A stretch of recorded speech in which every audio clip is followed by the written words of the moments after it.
So I was walking in the library today, Mm-hmm. and I went past a series of books, Dummies. Dummies, like Like how to use your pencil for dummies. Correct. So one of the books was actually Jesus for Dummies. Jesus for dummies. And I was wondering, what on earth would you put in that book? Is there like a quiz? Hey, do you know Jesus wore sandals? Huh. Well, how do you answer that question on a quiz? Because that's like, hey, did you know he wore sandals? And you're like, well, no, I didn't know that, but did he? Did you put yes or no? Well, that's just it. It's for dummies, and so it makes it that much easier to answer. Really? I would think it would make it that much harder. Well, see, but it's confusing.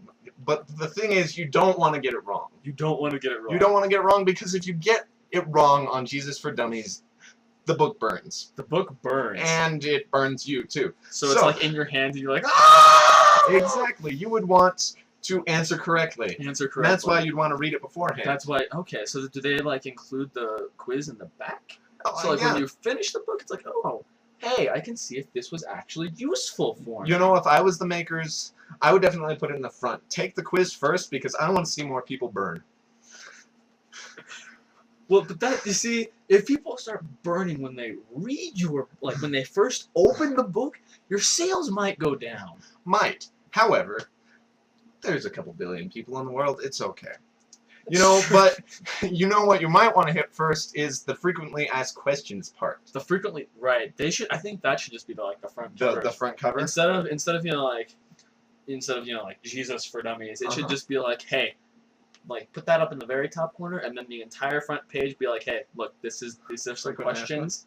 So what would go on in a frequently asked questions? A frequently asked questions would be stuff like, hey, was his robe white? Was his robe white? Yes. Was it black? Was it black? I would assume white. I'd go for the white. I would think so. It doesn't absorb heat. Was it made of polyester? Polyester. It was most likely made of lamb's wool. See, yeah. My hands are safe because I'm not burning. See, because I have read my Jesus for Dummies.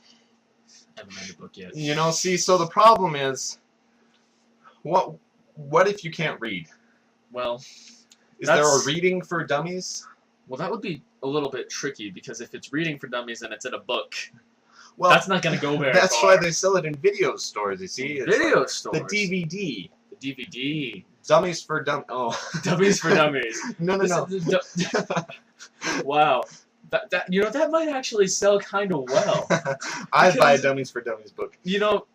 I think I need one because, sometimes you're talking to people and you're just like, what are these people saying? It's great to learn about yourself when reading a book.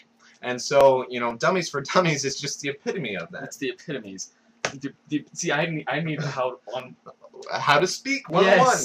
Yes. Speaking for Dummies. Speaking for Dummies. I'm gonna go buy that book this See, afternoon. the problem is, it comes when you can't read and you don't know how to use your DVD player.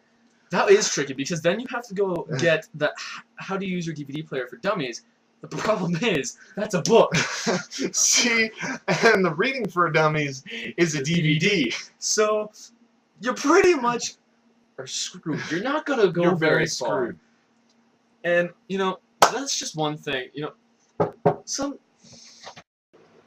Sorry about that brief interruption. It's taken care of now. Thanks. So, pretty much the bottom line is, if you don't know how to use your DVD player, and you don't know how to read, you're going nowhere in this world. Exactly. So, go to school. Go to don't school. Do drugs. Wear a cape. Have a wonderful afternoon. Read frequently asked questions.